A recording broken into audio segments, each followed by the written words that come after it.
Midnight horror স্টেশনের সমস্ত গল্প শুনতে সাবস্ক্রাইব করুন আমাদের ইউটিউব চ্যানেলে। বলে লাভ নেই, কেউ করবে না। শুনতে থাকুন H.P. লাভক্রাফটের কাহিনী অবলম্বনে গোপন আতঙ্ক।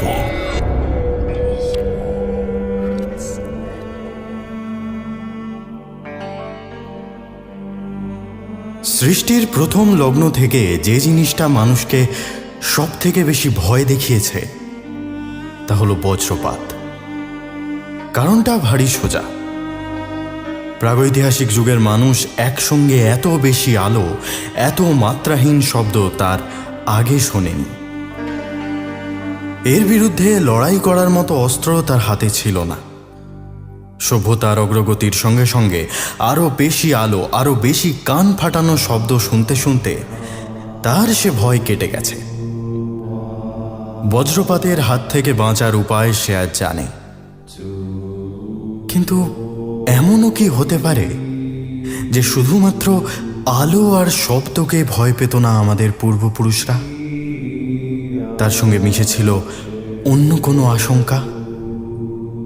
হয়তো এই পৃথিবীর জন্মলগ্নের আঁতুর ঘরের এমন কোনো খবর তাদের কাছে ছিল যার কথা ভেবে তাদের অপরিণত মস্তিষ্কেও ভয়ের শিহরণ খেলে যেত। আজ খোঁজার চেষ্টা করব সেই আদিম নিষিদ্ধ জ্ঞান। H.P. লাভক্রাফটের কাহিনী দ্য লার্কিং ফিয়ার অবলম্বনে গোপন আতঙ্ক।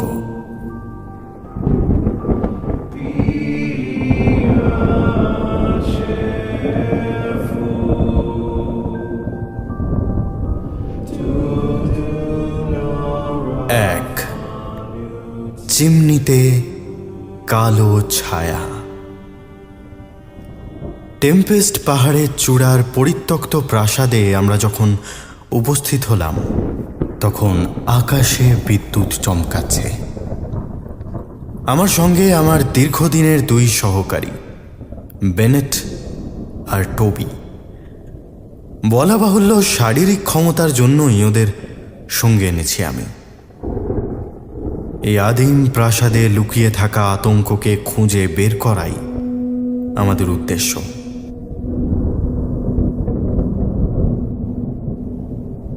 টেম্পেস্ট পাহাড়ে ওঠার কোনো স্থায়ী পথ নেই, শুধু মাইলের পর মাইল আদিম বৃক্ষের কুটিল আর ভয়াবহ অরণ্য। বিশেষ করে রাতের দিকে এমন এক নৈঃশব্দ এসে জঙ্গলটাকে গ্রাস করে যে থেকে থেকে মনে হয় আমাদের মোটর গাড়ির পিছন পিছন অজ্ঞাত কেউ ছুটে চলেছে। নিষেধ থাকা সত্ত্বেও বেশ কয়েকবার হেডলাইট জ্বালাতে হয়েছে। বুনো জন্তুর ভয়ে নয়, তারা নিজেরাই যেন কিছুর ভয়ে বহু যুগ আগে পালিয়ে গেছে জঙ্গল ছেড়ে। কেবল দাঁড়িয়ে আছে মাটি থেকে পেঁচিয়ে ওঠা আকাশ ছোঁয়া গাছগুলো। উপর দিকে উঠে দলা পাকিয়ে গেছে তাদের মাথা, ঠিক যেন সারি সারি দানবীয় চেহারার সাপ কুণ্ডলী পাকিয়ে আছে। কুণ্ডলীর মাঝে ধরা আছে একটা মৃত মানুষের মাথা। যাই হোক, জঙ্গল নিয়ে আমার এই গল্প নয়। টেম্পেস্ট পাহাড়ের চূড়ায় আমরা কেন এসেছি সেই কারণটাই বলে রাখি এই বেলা। প্রায় 100 বছর ধরে এই টেম্পেস্ট মাউন্টেনকে ঘিরে ভয় আর আতঙ্কের কিছু লোকগাথা তৈরি হয়েছে। ব্যাপারটা প্রথম আমার চোখে পড়ে খবরের কাগজে। এখানে ঘটে যাওয়া একটা দুর্যোগের খবর ছাপা হয়েছিল সেখানে। জায়গাটা নির্জন আর জনবসতি থেকে বেশ দূরে। লোকজন খুব একটা আসে না এদিকটায়, কারণ সেই অজ্ঞাত ভয়। সেটার কথাতেই আসা যাক। ভয়টা গড়ে উঠেছে পাহাড়ের মাথার পরিত্যক্ত মার্টেন্স প্রাসাদটাকে ঘিরে। প্রাসাদটা ঠিক কবে তৈরি হয়েছিল তা কেউই বলতে পারে না, তবে তাকে ঘিরে তৈরি হওয়া গল্পগুলো ভারী বিচিত্র আর ভয়াবহ। খোদ মৃত্যু নাকি বাস করে সেই প্রাসাদে। অনেকে বলে মৃত্যু নয়, ডেমন। সেই ডেমন অন্ধকারের সুযোগে এখানে ঘুরে বেড়ানো মানুষদের গ্রাস করে। হয় তাদের ধরে নিয়ে যায় প্রাসাদের কোনো গুপ্তকক্ষে, না হয় তার স্পর্শে উন্মাদ হয়ে যায় মানুষ। গভীর রাতে কেউ কেউ এই প্রাসাদ থেকে রক্ত হিম করার চিৎকারও নাকি শুনতে পেয়েছে, বজ্রের মতো কণ্ঠস্বর। এই শেষের কথাটা অবশ্য সত্যি হওয়ার সম্ভাবনাই বেশি। তার কারণ আমি কিছু জিওলজিক্যাল রেকর্ড বুকে লক্ষ্য করেছি, ডানউইচের এই জায়গাটায় স্বাভাবিকের থেকে অনেকটা বেশি বজ্রপাত হয়। বলা বাহুল্য, শহরের শিক্ষিত লোক এসব গল্পকে হেসে উড়িয়ে দেয়। তবে এই অঞ্চলের গরিব কৃষক আর গ্রামবাসীদের বদ্ধমূল ধারণা টেম্পেস্ট মাউন্টেন অভিশপ্ত। এ অঞ্চলের বৃদ্ধারা তাদের নাতি নাতনিদের এখনো মার্টেন্স ফ্যামিলির গল্প বলে ঘুম পাড়ান। সে পরিবারের ইতিহাস ভয়াবহ সব খুন ও অলৌকিকত্বের গাথায় পরিপূর্ণ। তো কিছুদিন আগে গ্রীষ্মের রাতে এক ভয়াবহ ঝড়ঝাপটার পর কোনো একটা কারণে এলাকার গ্রামবাসীদের ঘুম একসঙ্গে ভেঙে যায়। সবাই কান পেতে শুনতে পায় পাহাড়ের দিক থেকে একটা দানবিক পায়ের আওয়াজ ভেসে আসছে, যেন আকাশ থেকে মহাজাগতিক কোনো রাক্ষস নেমে এসেছে পাহাড়ের গায়ে। ভয়ে কেউ বাড়ি থেকে বেরোয় না, শুধু গ্রামের সমস্ত পশুজন্তুর সম্মিলিত চিৎকার আর সেই পায়ের আওয়াজ তাদের বুকের রক্ত জল করে দেয়।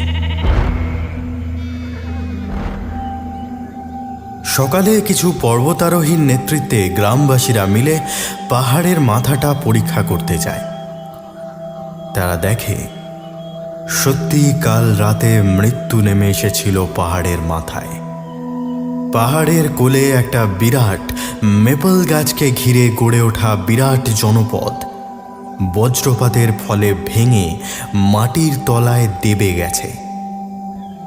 অন্তত 70-80 জন মানুষ বাস করত সেখানে, তাদের কেউ জীবিত নেই।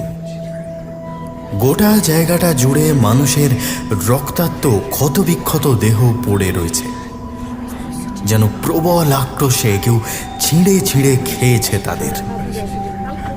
অথচ আশ্চর্যের কথা, গোটা জায়গাটায় কোনো বড় প্রাণীর পায়ের ছাপ চোখে পড়েনি কারো।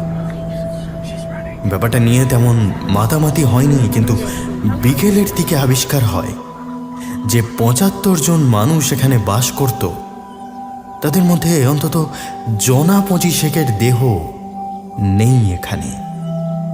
বেশি ভাবনা চিন্তা না করে লোকের সিদ্ধান্ত নেয় আকাশ থেকে নেমে আসা একটা অতিকায় বজ্রের গোলা আছড়ে পড়েছিল এখানে, তাতেই মারা গেছে লোকগুলো।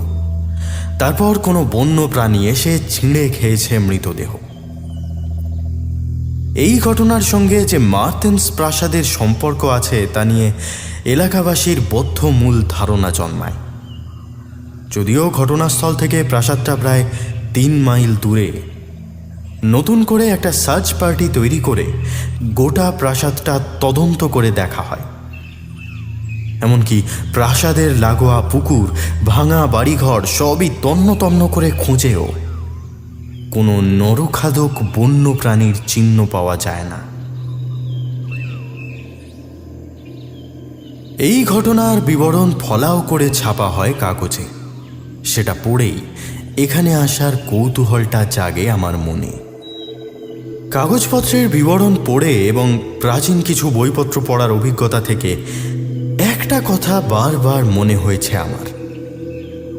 এই এলাকায় যে দুর্ঘটনা ঘটেছে তা কোনো স্বাভাবিক প্রাকৃতিক দুর্যোগ নয়। লোকগাথা যদি সত্যি হয় তাহলে এই ডানউইচ অঞ্চলে সত্যিই কোনো প্রাচীন ডেমন বসবাস করে এবং তীব্র বজ্রপাতের শব্দে সে তার লুকানো কক্ষ থেকে বেরিয়ে আসে। এলাকাবাসীর মুখে মুখে তার একটা নামও তৈরি হয়েছে, গোপন আতঙ্ক। প্রাসাদের সামনে দাঁড়িয়ে চারিদিকে ভালো করে তাকালাম। প্রাসাদটা একসময় আকাশে মাথা তুলে দাঁড়িয়ে থাকতো, তাতে সন্দেহ নেই।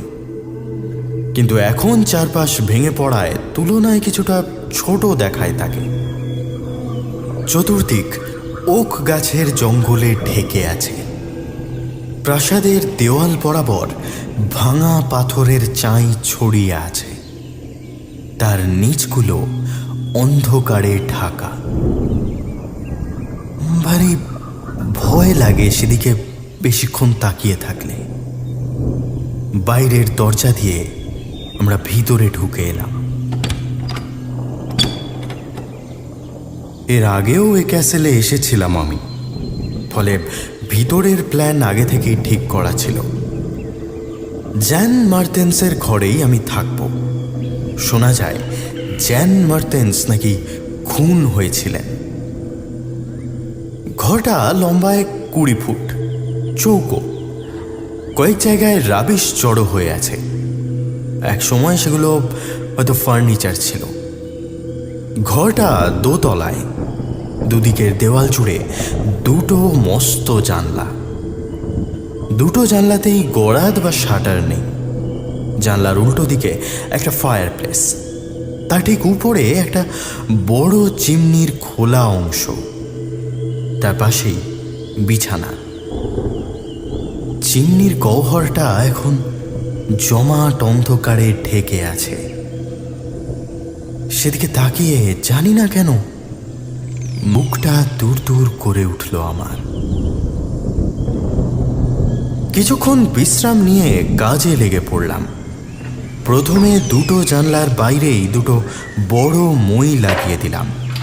মইটা শেষ হয়েছে বাইরে ঘাসের জমির উপর। কারণ একটাই, গোপন আতঙ্ক যদি আমাদের বাইরে থেকে আক্রমণ করে তাহলে দরজা তো খোলাই আছে, কিন্তু সে যদি ঘরের ভিতর থেকে উদয় হয় তাহলে জানলা দিয়েও বাইরের খোলা হাওয়ায় বেরিয়ে আসা যাবে।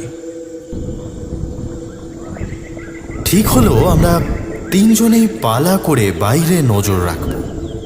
ঘরের দুদিকের জানলায় দুজন পাহারা দেবে, বাকি একজন তখন ঘরের ঠিক মাঝখানে ঘুমাবে।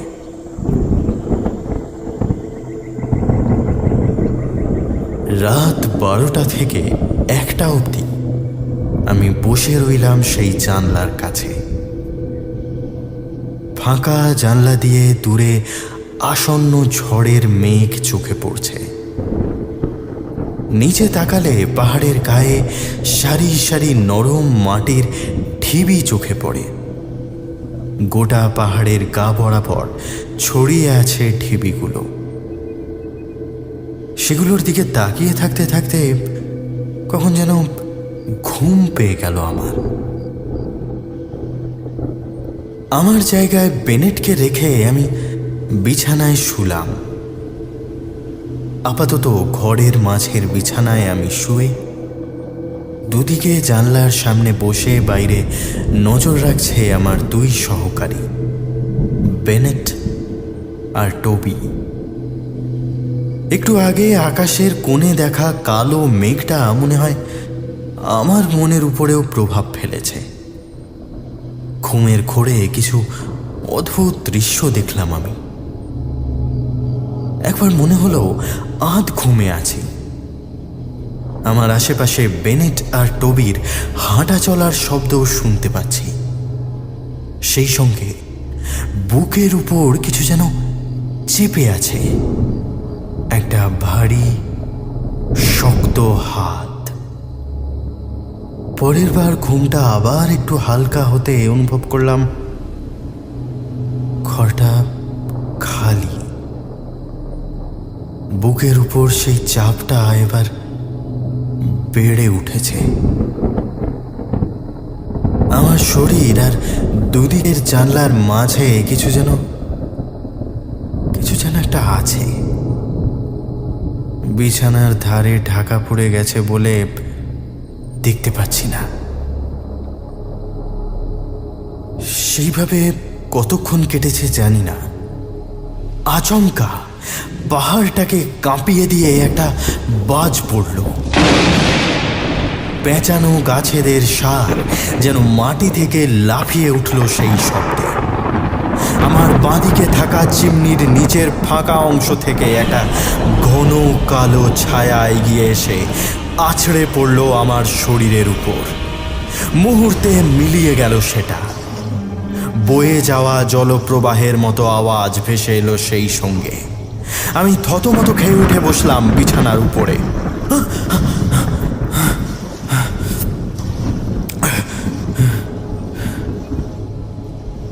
একটা অজ্ঞাত নিরাকার অস্তিত্ব যেন ঢেকে ফেলেছে আমার চারপাশ। চারিদিকে তাকিয়ে দেখলাম সেই অভিশপ্ত প্রাসাদের ঘরে আমি একা। বেনেট আর টবির কোনো চিহ্ন নেই। সেদিনের পর থেকে তাদের আর কখনো দেখতে পাইনি আমি।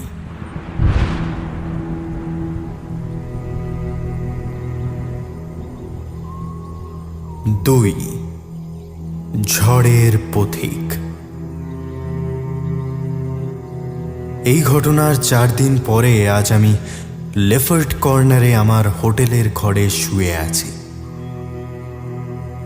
সেদিন সেই ঘটনার পরে কিভাবে দৌড়ে ঘর থেকে বেরিয়ে মোটর গাড়ির কাছে পৌঁছেছিলাম, সেটাকে চালু করে কিভাবে আবার সেই গ্রামের রাস্তায় ফিরে এসেছিলাম তা আর মনে নেই।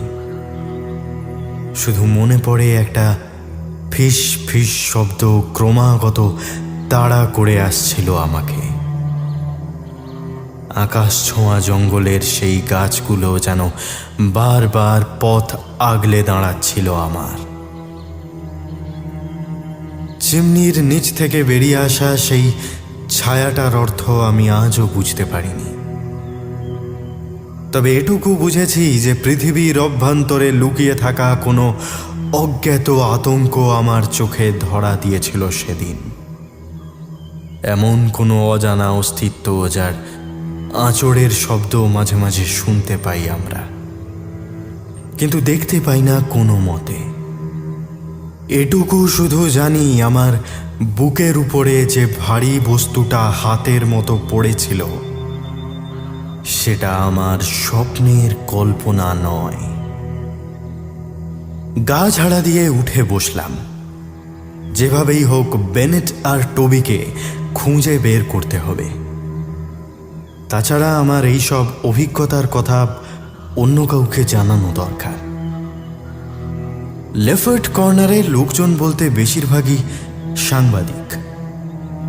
ঠিক করলাম তাদের মধ্যেই একজনকে সব কথা খুলে বলতে হবে। সেরকম একজনকে খুঁজে পেয়েও গেলাম। আর্থার মুনরো, পেশায় অকাল্ট জার্নালিস্ট। সেপ্টেম্বরের এক দুপুরে তাকে সব কথা খুলে বলি আমি। আমার কথা শুনে প্রথমে তার মুখে বিস্ময়ের অভিব্যক্তি খেলে যায়। নিজের গালে একটা হাত বুলাতে বুলাতে সে বলে, আমার কি মনে হয় জানো, তোমাদের কাজটা বোকামি হয়েছে। কেবল কৌতূহলে ঝোঁকে ওই প্রাসাদে গিয়ে থাকা মোটেই উচিত হয়নি। তাতেও তো লাভ হলো না কিছু। মার্টেন্স প্রাসাদের রহস্য এখনো আগের মতোই অন্ধকারে ঢাকা।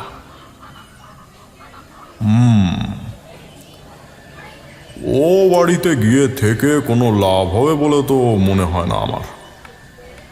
তবে অন্য একটা উপায়ে কিছু জানা যেতে পারে। কি উপায়?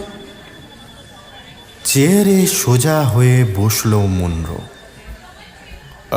এখানে আশেপাশের গ্রামে মার্টেন্সদের সম্পর্কে কিছু ফোক লোর চালু আছে। সেগুলো এক্সপ্লোর করলে তা থেকে খানিকটা সত্যি বেরিয়ে আসতে পারে। তাছাড়া আমি এই নিয়ে কিছু দূর অগ্রসর হয়েছি। একটা ডায়েরি হাতে এসেছে আমার। থেমে সিগারেটে একটা টান দিল মুনরো। এ গ্রামে এক বয়স্ক ভদ্রলোকের থেকে মার্টেন্সদের পারিবারিক ইতিহাস সংক্রান্ত একটা ডায়েরি পেয়েছি। সেইটা ভালো করে পড়লে মনে হয় কিছু তথ্য আমাদের হাতে আসবে। কোথায় সে ডায়েরি? মুনরো হাসল। আমার কাছেই আছে, তবে এটার কথা আর কোনো সাংবাদিককে জানিও না আপাতত। এসো এসো আমার সঙ্গে। এর পরের কয়েকটা দিন আমরা গোটা গ্রামটাকে চিরুনির মতো চষে ফেললাম। যেই সব জায়গার সঙ্গে মার্টেন্স ফ্যামিলির কোনো ঐতিহাসিক ঘটনা জড়িয়ে আছে সেগুলো নিজেরা গিয়ে দেখে এলাম। শুধু এটুকু আন্দাজ করা গেল যে কয়েক শতাব্দী যাবৎ ভয়াবহ ঘটনাগুলো যে জায়গাগুলোকে কেন্দ্র করে ঘটেছে তার সবকটাই মার্টেন্স প্রাসাদের কাছাকাছি এবং গাছপালা দিয়ে ঘেরা। সেই গোপন আতঙ্কের বিবরণ সম্পর্কে বলা বাহুল্য নানা মুনির নানা মত। কেউ বলছে সে সাপের মতো, কেউ বলছে দৈত্যের মতো, অনেকের মতে নাকি চলমান গাছের মতো তার শরীর। একটা বড় অংশের মতামত যে তার নাকি ডানা আছে। তবে যেভাবে সে গাছপালার আড়ালে বেশিরভাগ সময় গা ঢাকা দিচ্ছে তাতে সে উড়তে পারে বলে তো মনে হয় না। অবশ্য যে গতিতে সে লোকচক্ষুর আড়ালে লুকিয়ে পড়ছে তা কেবল পায়ে হেঁটে সম্ভব নয়। এখানকার গ্রামের লোকেরা খানিক ভীতু আর আতঙ্কগ্রস্ত, তাও আমাদের সাহায্য করতে পিছপা হয়নি তারা। মাঝে একদিন লোকজন নিয়ে গোটা মার্টেন্স প্রাসাদটা ঘুরে দেখেছি আমরা। বেনেট আর টোবির কোনো চিহ্ন নেই কোথাও। গ্রামবাসীদের কথা মতো ওই ক্যাসেলের আশেপাশে যারা যায় তাদের উধাও হয়ে যাওয়া নাকি মোটেই বিচিত্র কিছু না। খানিকটা সেই কারণেই লাগোয়া জঙ্গলে পশু জন্তু এত কম। অক্টোবরের মাঝামাঝি অবধি আমাদের কাজকর্ম প্রায় কিছুই এগোলো না। এর মাঝে বাজ তেমন পড়েনি। চারপাশের আবহাওয়ায় একটা শিরশিরে ঠান্ডা ভাব খেলা করে চলেছে। বুঝলাম যতদিন না বাজ পড়ছে গোপন আতঙ্ক আমাদের দেখা দেবেন না।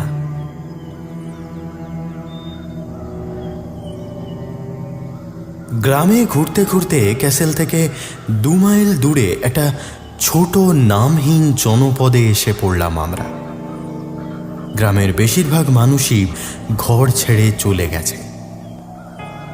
বাকিদের জিজ্ঞেস করে জানতে পারলাম এই গ্রামের উপরেই সব থেকে বেশিবার আঘাত হেনেছে গোপন আতঙ্ক। একটা পরিত্যক্ত জলা জায়গায় এসে দাঁড়াতেই দূরে কিছু পাহাড়ের চূড়া দেখা গেল। মুনরো আমাকে সেদিকে দেখিয়ে বলল, ওই পাহাড়টার নাম কোন মাউন্টেন। এই গ্রামে যতবারই আঘাত হেনেছে ততবারই লোকে ওই পাহাড়ের দিক থেকে ভেসে আসা কিছু শব্দ শুনেছে।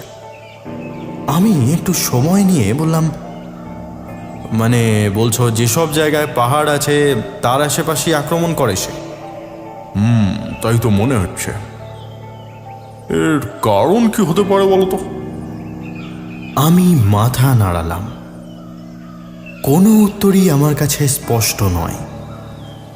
দুজনে আরও কিছুক্ষণ ঘুরে বেড়ালাম সেই গ্রামে। আকাশ কখন আরো জমাট অন্ধকারে পড়ে গেছে খেয়ালই হয়নি। বিকেল গড়াতেই আকাশ থেকে ভেসে আসা একটা গড়গড় শব্দ আমাদের চমকে দিল। দক্ষিণ কোণে কালো মেঘ জমা হয়েছে, সাদা আলোর রেখাও দেখা যাচ্ছে থেকে থেকে। বুঝলাম আজ রাতে রীতিমতো বজ্রপাতের সম্ভাবনা আছে। তাই যদি হয় তাহলে আজ রাতেই হয়তো আবার আঘাত হানবে সেই গোপন আতঙ্ক।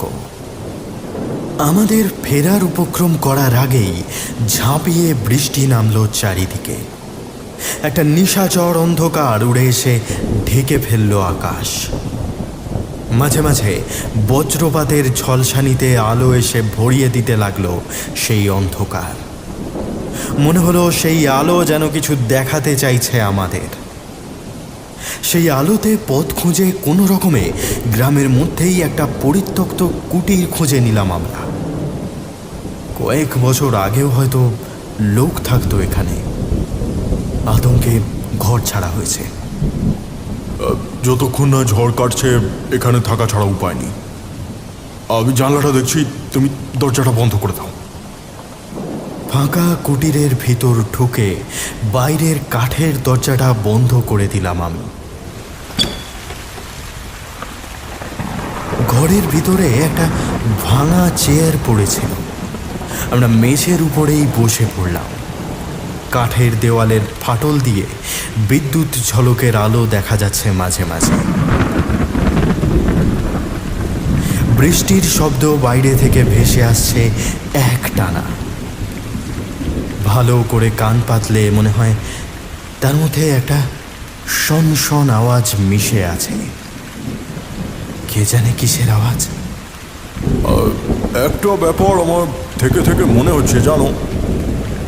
একটা সিগারেট ধরিয়ে নার্ভ চাঙ্গা করার চেষ্টা করলো মুন্ডু। কি ব্যাপার? টেম্পেস্ট মাউন্টেন আর কোন মাউন্টেন ছাড়াও আরও কিছু পাহাড় আছে এখানে, সেগুলো থেকে কোনো আক্রমণ হয় না। এমন স্পেশাল কি আছে এই পাহাড় দুটোয় যে ওগুলো থেকেই সে আক্রমণ করে? আমি একটু সময় নিয়ে বললাম, উত্তরটা বের করার একটা সহজ রাস্তা আছে। ওই দুটো পাহাড়ের মধ্যে এমন কিছু সিমিলারিটি আছে যা বাকি পাহাড়গুলোতে নেই। সেটা বের করতে পারলেই। মুহূর্তে মুন্ড্রোর মুখে একটা আতঙ্ক খেলে যায়। মুখের উপর একটা অপার্থিব ছায়া নামে তার। আছে, সাদৃশ্য আছে, কিন্তু কিন্তু তাই যদি হয় তাহলে তো। তার কথা শেষ হয় না। আমাদের বুকের রক্ত হিম করে দিয়ে কুটিরটা ঠিক কাছেই কান ফাটানো শব্দ করে একটা বাজ পড়ে।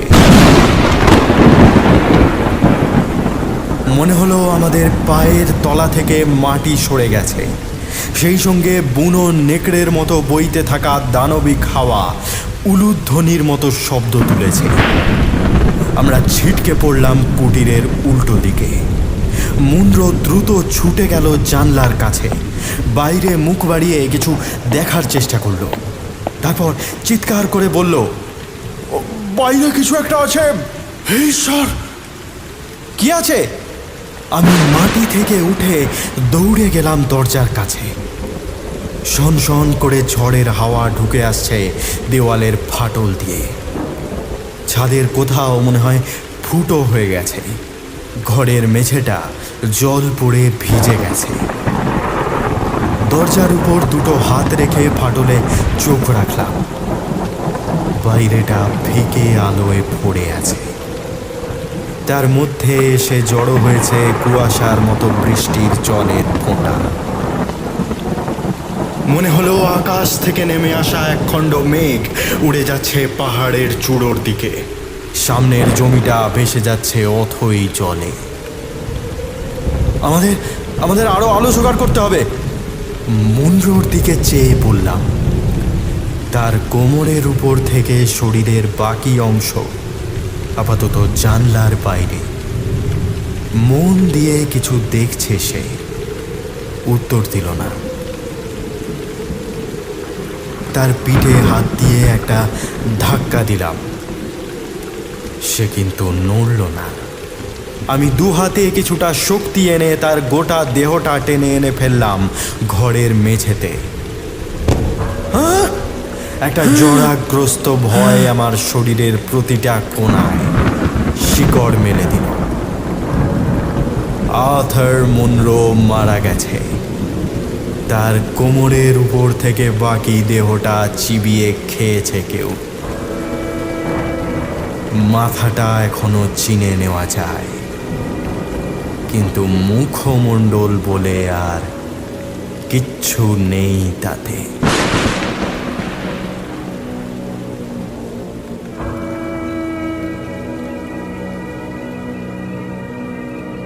তিন, দুটি রক্তাভ চোখ। 1921 সালের 8ই নভেম্বর দুপুরে আমি একা জ্যান মার্টেন্সের কবর খোঁড়া শুরু করি। আকাশের কোণে তখন ধীরে ধীরে একটা মেঘ জমতে শুরু করেছে। কিছু আগে একটা বাজ পড়ে কবরের উপর থেকে খানিকটা মাটি সরে গেছে, ফলে সুবিধাই হচ্ছিল আমার। কিছু ঐতিহাসিক তথ্য সামনে আসার পর এই কবর খোঁড়ার সিদ্ধান্ত নিই আমি। সেই তথ্যই আমাকে বলে দেয় গোপন আতঙ্ক কোনো রক্ত মাংসের প্রাণী নয়, তার সঙ্গে জ্যান মার্টেন্সের খুন হওয়ার কোনো গভীর সম্পর্ক আছে। কিছু একটা গোপন সূত্রে বাঁধা আছে তারা। সেটা খুঁজে বের করতেই আমার আজকের এই অভিযান। গেরিট মার্টেন্স নামে নিউ আমস্টারডামের এক বণিক 1670 সালে এই প্রাসাদ তৈরি করেন। ব্রিটিশ আইনের রীতিনীতি তার পছন্দ হয়নি, ফলে শহর থেকে এত দূরে পালিয়ে এসে এই প্রাসাদ তৈরি করে সেখানে থাকতে শুরু করেন। মনোরম দৃশ্যপট আর নিরিবিলি পরিবেশ পছন্দ হয় তার। শুধু একটা মাত্র ব্যাপার তাকে ভাবিয়ে তোলে। বাজ পড়ার শব্দ একেবারে সহ্য করতে পারতেন না তিনি। এদিকে এই পাহাড়ের মাথায় ঘন ঘন বাজ পড়তে থাকে। যদিও বছরের একটা নির্দিষ্ট সময় ছাড়া বজ্রপাতের উৎপাত থাকে না, তবে গ্রীষ্মকালটা আসতেই ভয়ে সিঁটিয়ে থাকতেন গ্যারেট। শেষে উপায়ন্তর না দেখে বাড়ির ভিতরেই একটা গুপ্ত কক্ষ তৈরি করেন তিনি। আকাশে মেঘ দেখলে সেখানে গিয়েই আশ্রয় নিতেন। গেরিট মার্টেন্সদের বংশধরদের ব্যাপারে বিশেষ কিছু জানা যায় না। তারা সবাই প্রায় ব্রিটিশ সভ্যতার থেকে মুখ ফিরিয়ে নিয়ে একরকম অবরুদ্ধ জীবনযাপন করতেন। বছরের পর বছর সমাজ থেকে বিচ্ছিন্ন হয়ে থাকার ফলে তাদের শারীরিক বৈশিষ্ট্যেও কিছু বদল এসেছিল। তাদের কণ্ঠস্বর আশ্চর্য রকম ভারী হতো। চোখের রং হতো হয় ঘন নীল, না হয় ঘন সবুজ। সামাজিক যোগাযোগ এত কমে আসে যে পরিবারের মধ্যেই বিয়ে হতো তাদের। পরিবারের বহু সদস্য প্রাসাদ ছেড়ে চলে গেছিল। যারা পড়েছিল তাদের বজ্রপাতের ব্যাপারে অসহ্য ভীতি জন্মায়। মার্টেন্স ফ্যামিলির ব্যাপারে বেশিরভাগ তথ্য আমরা পাই এই জ্যান মার্টেন্সের থেকে। পারিবারিক প্রথার বিপরীতে গিয়ে তিনি নাকি ইংলিশ আর্মিতে যোগ দেন। 6 বছর পরে 1760 সালে তিনি বাড়ি ফিরে আসেন। কিন্তু বাড়ি ছেড়ে বাইরের পৃথিবীতে পা রাখার ফলে তার বাবা তাকে ঘৃণা করতে শুরু করেন। তিনিও আর মার্টেন্সদের অদ্ভুত অসামাজিকতা মেনে নিতে পারেননি। আলবানিতে এক বন্ধুকে চিঠি লিখে সমস্ত জানাতে থাকেন তিনি। 1763 বসন্তে জ্যান হঠাৎ চিঠি লেখা বন্ধ করে দিতে আলবানির সেই বন্ধু উদ্বিগ্ন হয়ে পড়ে। সে নিজেই টেম্পেস্ট মাউন্টেনে এসে হাজির হয় জ্যানের খবর নিতে। মার্টেন্স প্রাসাদের অবস্থা দেখে তার মুখ হাঁ হয়ে যায়। এমন অন্ধকার ভগ্নদশার ইমারতে কোনো মানুষ থাকতে পারে বলে ধারণা ছিল না তার। তাকে জানানো হয় যে জ্যান মার্টেন্স নাকি মাথায় বাজ পড়ে মারা গেছে। জ্যানের কবরটাও দেখানো হয় তাকে। এত কিছুর মাঝে এই মার্টেন্সদের ব্যবহারে কিছুটা সন্দেহ হয় ছেলেটির মনে। 1 সপ্তাহ পরে গোপনে ফিরে এসে সেই কবর খুঁড়ে জ্যান মার্তেন্সের যে দেহাবশেষ সে খুঁজে পায়, তার কোথাও বজ্রপাতের চিহ্ন নেই, বরঞ্চ স্পষ্ট বোঝা যায় তাকে মাথায় আঘাত করে খুন করা হয়েছে। আলবানিতে ফিরে সে মার্তেন্স পরিবারের বিরুদ্ধে মামলা করে। জ্যান মার্তেন্সকে যে তার পরিবারের লোকেরাই খুন করেছে তার বিশেষ কোনো এভিডেন্স পাওয়া যায় না, তবে এই খবর চারিদিকে ছড়িয়ে পড়ে। এলাকার লোকের মনে তাদের সম্পর্কে ঘৃণার উদয় হয়। এরপর থেকেই ধীরে ধীরে মার্তেন্স পরিবারের দ্বীপ নিভে আসতে থাকে। দূরের গ্রাম থেকে ম্যানশনের ঘরগুলোতে আলো জ্বলতে দেখা যেত। ক্রমাগত সেই আলো ফিকে হতে হতে নিভে যায়। এরপর থেকে মার্তেন্স প্রাসাদকে নিয়ে গুজব রটতে থাকে। 1816 অবধি কারো পায়ের ছাপ পড়েনি এখানে। 1817 সালে একদল সার্চ পার্টি প্রাসাদে ঢুকে দেখে ভিতরে জনপ্রাণী নেই এবং ভিতরের বেশিরভাগ ঘর ভেঙে পড়েছে। তবে প্রাসাদের কোথাও কোনো কঙ্কাল পাওয়া যায়নি, ফলে লোকে ধারণা করে নেয় পরিবারের সদস্যরা মরে যায়নি, কয়েক বছর আগেই হয়তো কোথাও চলে গেছে তারা। মার্তেন্স প্রাসাদ বছরের পর বছর দাঁড়িয়ে থেকে একইভাবে সময়ের চাল বুনতে থাকে।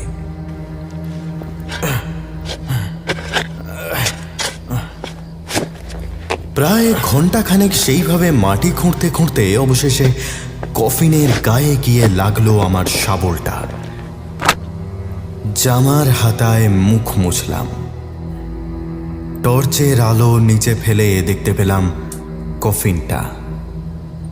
মাটির ছাপ লেগে আছে তার উপরে, ডালাটুকুনি দেখা যাচ্ছে এখন।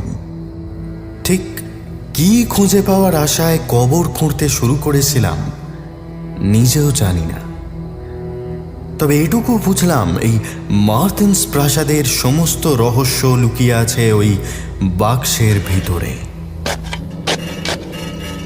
আরও খানিকটা কসরত করে বাক্সটা তুলে আনলাম মাটির ভিতর থেকে, কিন্তু সেটা খুলতে ইচ্ছা করলো না আমার।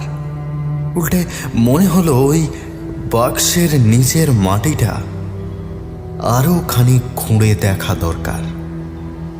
মন বলল আরও কিছু লুকিয়ে আছে ওই মাটির তলায়।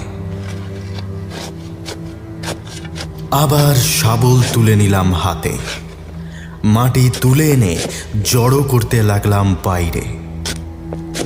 আমার সমস্ত শরীর ঘেমে উঠেছে, তাও হাল ছাড়ছি না, যেন একটা নেশায় পেয়ে বসেছে আমাকে।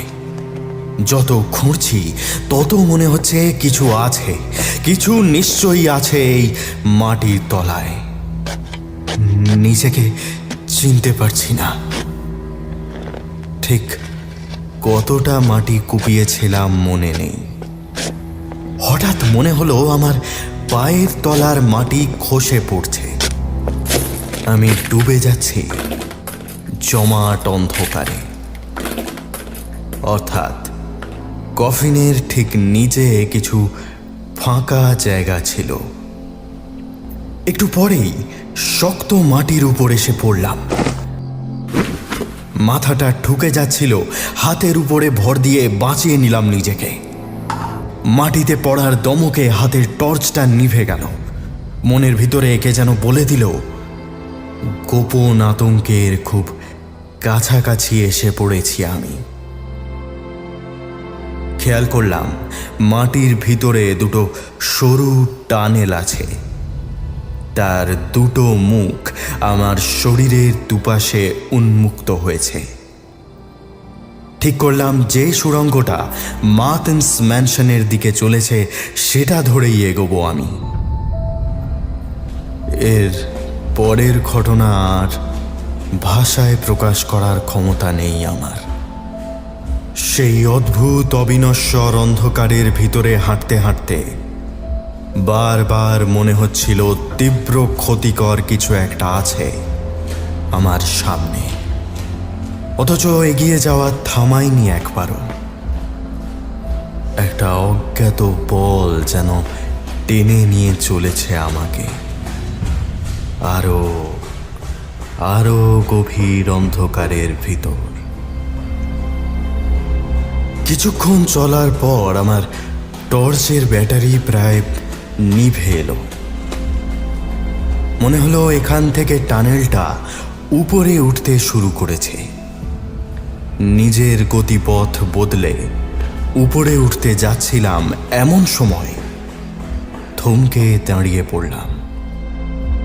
মনে হলো টানেলের একেবারে শেষ প্রান্তে আমার হাতের নিভে আসা লণ্ঠনটার মতো আরো দুটো লণ্ঠন জ্বলছে,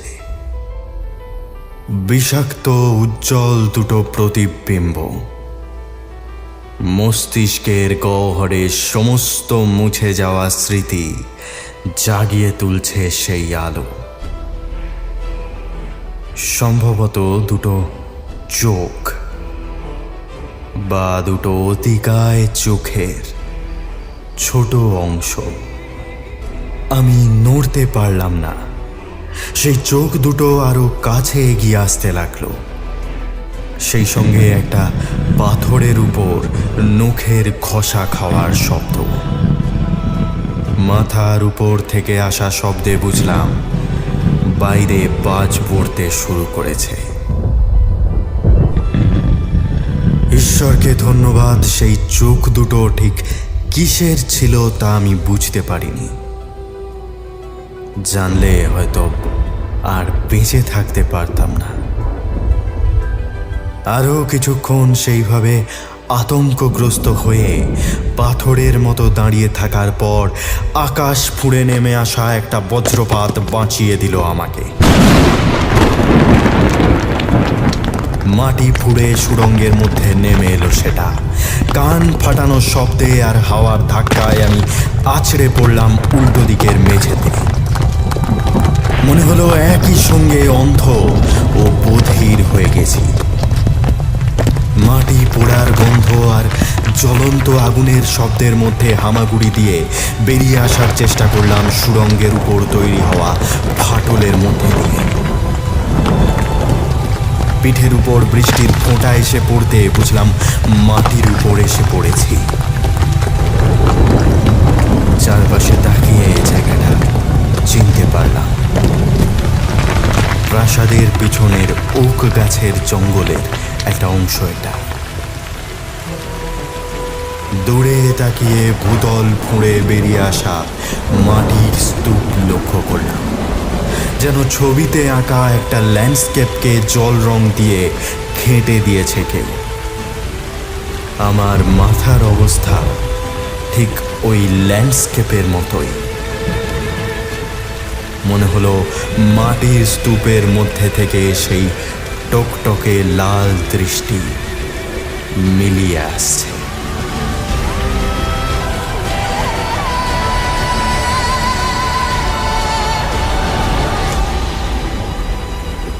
চার, অন্ধকারের অতল থেকে।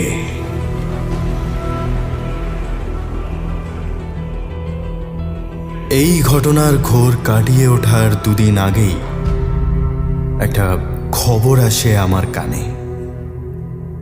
মাটির তলায় সেই রক্তাভ চোখ দুটো যখন আমার দিকে তাকিয়েছিল, ঠিক সেই সময় মার্টেন্স প্রাসাদ থেকে প্রায় 20 মাইল দূরে একটা গ্রামে একই রকম আরেকটি আক্রমণের কথা শোনা যায়। অর্থাৎ এই পার্বত্য অঞ্চলে একটি নয়, অন্তত দুটি ভয়াবহ প্রাণীর অস্তিত্ব আছে। আমার ভয়টা আরো বেড়ে যায়। জ্যান মার্টেন্সের কবরের কাছে ফিরে গিয়ে আর কিছুরই হদিশ পাওয়া যায় না। বজ্রপাতের ফলে আমার এক্সপিডিশনে পাওয়া সেই কফিন আর সুড়ঙ্গ পথ একসাথে মাটির তলায় চলে গেছে।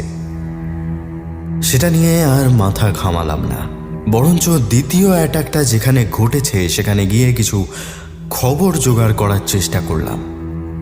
যা জানলাম তা খানিকটা এইরকম।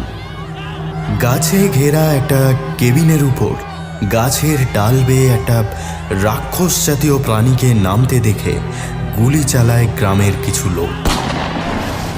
সঙ্গে সঙ্গে গোটা কেবিনটাই জ্বলে ওঠে। কিছু পোড়া হাড় ছাড়া আর কিছুই আপাতত দেখা যায় না সেখানে। লোকজনের সঙ্গে গিয়ে সেই পোড়া হাড়গুলো ভালো করে দেখে একটা অসঙ্গতি লক্ষ্য করলাম। কেবিনের ভিতরে যে লোকটা ছিল তার সব কটা হাড় নেই সেই ধ্বংসস্তূপে। গলা অবধি আছে, মাথার খুলিটা গায়েব। রাক্ষসটাকে যারা দেখেছে তাদের কারো থেকেই কোনো পরিষ্কার বর্ণনা পাওয়া গেল না। এই ব্যাপারটা বারবার লক্ষ্য করছি। আক্রমণ যেভাবেই হোক না কেন, দানবের বর্ণনা এক একজনের এক এক রকম। ভারী আশ্চর্য। এরপর আমি মেপল গাছের কাছে বাজ পড়ে যে জনপদটা মাটিতে দেবে গেছিল সেটা খুঁজে দেখার চেষ্টা করলাম। সেখানেও কিছু পাওয়া গেল না। শেষে ব্যর্থ হয়ে ফিরে আসার তোড়জোড় শুরু করলাম। ততক্ষণে আকাশ চাঁদের আলোয় ভরে গেছে। সেই রূপালী আলো ছায়ার দিকে তাকিয়ে থাকতে থাকতে একটা অদ্ভুত ভাবনা এসে ঘিরে ধরল আমাকে। প্রকৃতির বুকে একটা নির্দিষ্ট দিকে চোখ চলে গেল। পাহাড়ের গায়ে ছড়িয়ে ছিটিয়ে থাকা বিক্ষিপ্ত ঢিবিগুলোর উপর এখন চাঁদের আলো এসে পড়েছে। সেই জ্যোৎস্না মাখা চূড়াগুলোর দিকে তাকিয়ে খেয়াল হলো ঢিবিগুলোর উপরের মাটি নরম। কি একটা বিজাতীয় ভাবনা এসে ঘিরে ধরল আমাকে। কোন মাউন্টেন আর টেম্পেস্ট মাউন্টেনের মধ্যে মিলটা বুঝতে পেরেছিল মুনরো, কিন্তু আমাকে বলে যেতে পারেনি। আমাকেই খুঁজে বের করতে হবে সেটা। কিছু একটা যোগসূত্র আছে, কোথাও একটা বড় মিল দেখেও দেখতে পাচ্ছি না। একটা আকৃতি। থমকে গেলাম। আমার মাথার ভিতরে আলোর রেখা ফুটে উঠতে শুরু করেছে।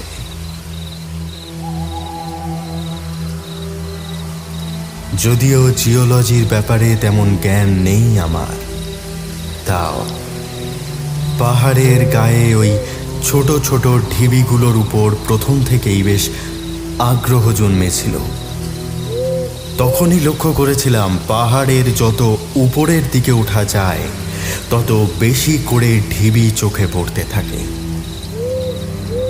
এখন তাদের উপর এসে পড়া চাঁদের আলোয় যে কিম্ভূত ছায়াগুলো তৈরি হয়েছে, তাদের দিকে তাকিয়ে থাকতে থাকতে মনে হলো এই সমস্ত ঢিবিগুলোকে যদি একটা লাইন দিয়ে যোগ করা যায় তাহলে একটা বিশেষ জ্যামিতিক আকৃতি তৈরি হবে, এবং সেই আকৃতির কেন্দ্র হবে পাহাড়ের চূড়াটা, ঠিক যেখানে দাঁড়িয়ে আছে মার্তেন্স প্রাসাদ। কেন্দ্র।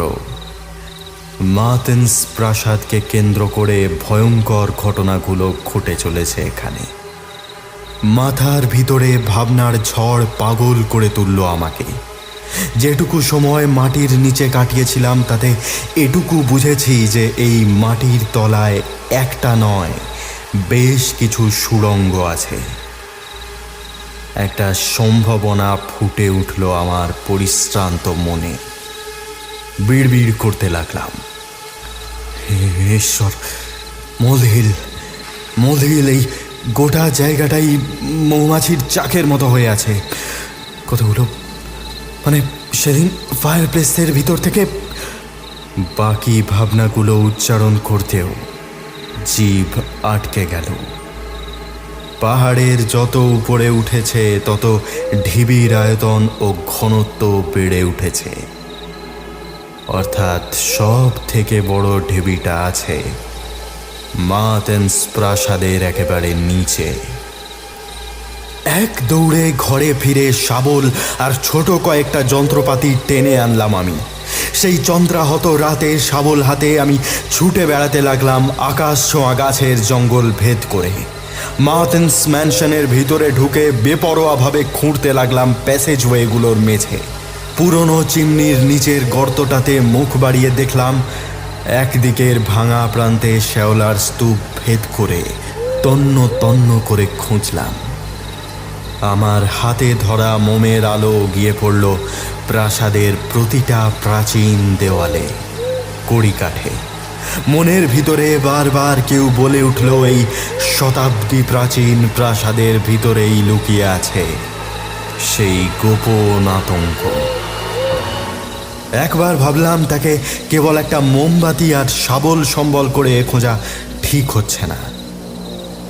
ইচ্ছা করলো গ্রামে ফিরে গিয়ে আরো কাউকে ডেকে আনি, কিন্তু প্রাসাদ থেকে বেরোনোর আগেই একটা দমকা হাওয়া ছুটে এসে নিভিয়ে দিল আমার হাতের মোমবাতি। বাইরে ঝড় আসতে শুরু করেছে। জঙ্গল পার হওয়ার আগেই ঝাঁপিয়ে নামবে সেটা। অনেকগুলো বিপরীত ভাবনা খেলা করতে লাগলো মাথায়। আমাকে টেনে নিয়ে চলল সেলারের একেবারে শেষ প্রান্তের দিকে। চোখ তখনও চিমনির নিচের মস্ত ফাটলটা থেকে সরেনি। বাইরে ঝড়ের তাণ্ডব শুরু হয়েছে এতক্ষণে। দেওয়ালের ইঁটগুলো যেন কেঁপে কেঁপে উঠছে তাতে। একই সঙ্গে ভয় আর কৌতূহল এসে চেপে ধরল আমাকে। এই ঝড় আবার কোন বিপদকে ডেকে আনতে চলেছে। চিমনির নিচের ফাঁকটার দিকে চোখ রেখেই আমি একদিকের দেওয়ালে পিঠ রেখে বসে পড়লাম। ঈশ্বর যদি করুণাময় হন তবে একদিন হয়তো আমার স্মৃতি থেকে সেই চিমনির গর্তে আমি যা দেখেছিলাম তা মুছে দেবেন। আমিও শান্তিতে অন্তিম জীবন অতিবাহিত করতে পারবো। এখন আর রাতে ঘুম হয় না আমার। বাজ পড়লেই ওষুধপত্র খেয়ে নার্ভকে সচল রাখতে হয়। চিমনির সেই ফাটলের ভিতর থেকে একটা ইঁদুরের কিচির মিচির শব্দ ভেসে এলো প্রথমে। মনে হলো জল বইছে চিমনির ভিতর। এক নারকীয় নিঃশ্বাসের শব্দ। তারপর সেই অন্ধকারের মধ্যে থেকে কালচে সাপের মতো বেরিয়ে এলো একটা ঘৃণ্য জীবিত অস্তিত্ব। সরীসৃপের মতো পেঁচালো অথচ স্বচ্ছ। একটু একটু করে বেড়ে উঠছে সে। কোথা থেকে বাষ্প এসে যেন ঘিরে ফেলছে তাকে। টেন্টাকল, একটা অতিকায় জীবন্ত সুর। তার ডগার কাছটা কয়েক সহস্র হিংস্র দাঁতের সারিতে পরিপূর্ণ। কিছুর একটা খোঁজ করছে সুরটা। সে জীবিত প্রাণীর অস্তিত্ব অনুভব করতে পারে। আমার মাথার ভিতরে সমস্ত উত্তর স্পষ্ট হয়ে ফুটে উঠল। গোটা পাহাড়ি অঞ্চলটার মাটির নিচে শুয়ে আছে একটা অজ্ঞাত প্রাণী। সে ঘুমিয়ে আছে। ঘুমিয়ে আছে কোনো একদিন জেগে ওঠার অপেক্ষায়। তার মূল মাথাটা আছে এই মার্টিন্স ক্যাসেলের নিচে। বাজ পড়লে কোনো অলৌকিক নিয়মে কেবল তার সুরগুলো জেগে ওঠে। মাটির উপরের মোল হিলগুলো দিয়ে বেরিয়ে এসে সেই জেগে ওঠা টেন্টাকলগুলো আক্রমণ করে গ্রামের মানুষদের। কিন্তু কে সেই প্রাণী? আমি আর ভাবার সময় পেলাম না। দাঁতের সারি এগিয়ে আসছে আমার দিকে। প্রাণ ভয়ে দৌড়াতে লাগলাম আমি। আমার কানের পাশে শুরু হয়েছে সেই ফিসফিস। কেউ ডেকে চলেছে আমাকে। হিস হিসে সাপের মতো শব্দ। পৃথিবীর অতল থেকে চেনা সুর ভেসে আসছে যেন। আমি মাথার ভিতরে অতীতের দৃশ্য দেখতে পাই। বাজ পড়ার ভয়ে সেই গুপ্ত কক্ষে লুকাতে গিয়ে হয়তো মাটির তলায় শুয়ে থাকা প্রাণীটার অস্তিত্বের কথা জানতে পারেন ক্যারিট মার্টেন্স। তারপর থেকেই তিনি উন্মাদ হয়ে পড়েন, সমাজ থেকে বিচ্ছিন্ন করে দেন নিজেকে।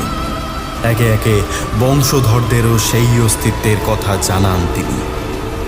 মানাতে পারেননি কেবল জ্যান মার্টেন্সকে, তিনি বাইরের পৃথিবীকে জানাতে চেয়েছিলেন সব, কিন্তু তার আগে খুন করা হয় তাকে। প্রাসাদ থেকে বাইরে বেরিয়ে এলাম ছুটে। এতক্ষণে বুঝতে পেরেছি বেনেট আর টবিকে খুঁজে পাবো না আর কোনো দিন। বেশিক্ষণ এখানে থাকলে আমারও হদিশ পাবে না কেউ। বিস্তৃত পাহাড়ের ঢাল বেয়ে ছুটতে লাগলাম অনন্তের দিকে। মনে হলো পাহাড়ের গায়ের সমস্ত মোলহোলগুলো ক্রমশ খুলে যাচ্ছে। ক্রমাগত বাজ পড়ার শব্দে প্রাণ সঞ্চার হচ্ছে যেন তাতে। আমি দৌড়ালাম, সমস্ত প্রাণ শক্তি একত্রে করে দৌড়ালাম। একসময় পায়ের উপর নিয়ন্ত্রণ হারিয়ে পড়ে গেলাম পাহাড়ের ঢাল বেয়ে।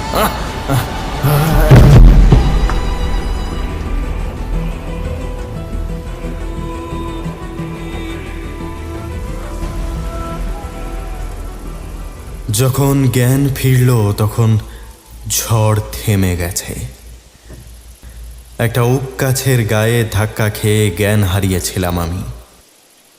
এখন আমার মাথার উপরে খোলা আকাশে তারা ঝলমল করছে। সেদিকে কিছুক্ষণ তাকিয়ে থেকে মুখ ঘুরিয়ে নিলাম। দূরে গাছপালার ফাঁক দিয়ে মার্টেন্স প্রাসাদের খানিকটা অংশ দেখা যাচ্ছে।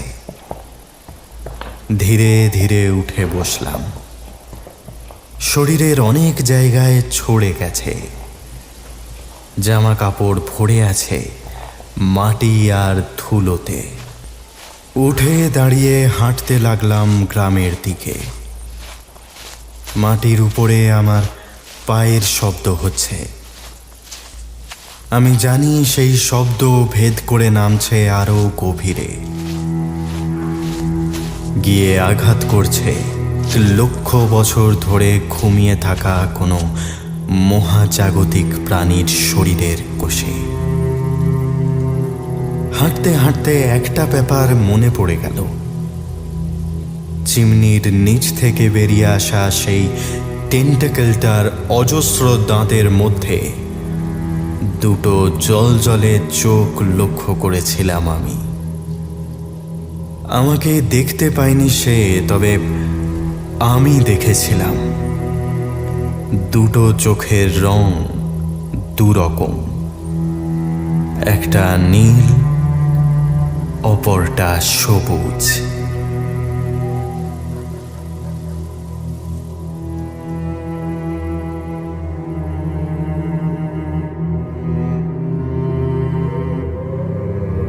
গল্পের শেষে আমাদের একটা স্বীকারোক্তি আছে। এই গল্পের শেষের দিকটা সম্পূর্ণ পাল্টে দিয়েছি আমরা। তার একটা কারণও আছে। 1922 সালে হোম ব্রিউ ম্যাগাজিনের সম্পাদক জর্জ হাউটন লাভক্রাফটকে একটি 4 খণ্ডের ধারাবাহিক লিখতে বলেন, যার প্রতিটা খণ্ডের শেষে একটা করে মিনি ক্লাইম্যাক্স থাকবে। লাভক্রাফট লিখতে শুরু করেন লার্কিং ফিয়ার। 3টে খণ্ড জমা দেওয়ার পরে শেষ খণ্ডে এসে একটি বিচিত্র দাবি করে বসেন সম্পাদক। তার নির্দেশ, এই গল্পের শেষটা হাস্যকর করতে হবে। লাভক্রাফট বাধ্য হয়ে এই বেয়ারা দাবি পালন করেন এবং প্লট আচমকা পাল্টে যাওয়ায় প্রথম 75 ভাগের সঙ্গে শেষ 25 ভাগের তীব্র অসঙ্গতি রয়ে যায়। অনুবাদ করতে গিয়ে ওই 75 ভাগ পড়ে আমরা নিজেদের কল্পিত ক্লাইম্যাক্স তৈরি করে নিয়েছি। এতে মহাভারত বা মূল গল্প কোনোটাই অশুদ্ধ হয়েছে কিনা তা আপনারাই বলবেন। শুনছিলেন এইচ.পি. লাভক্রাফটের কাহিনী দ্য লার্কিং ফিয়ার অবলম্বনে গোপন আতঙ্ক। সবাই ভালো থাকবেন। শুভরাত্রি।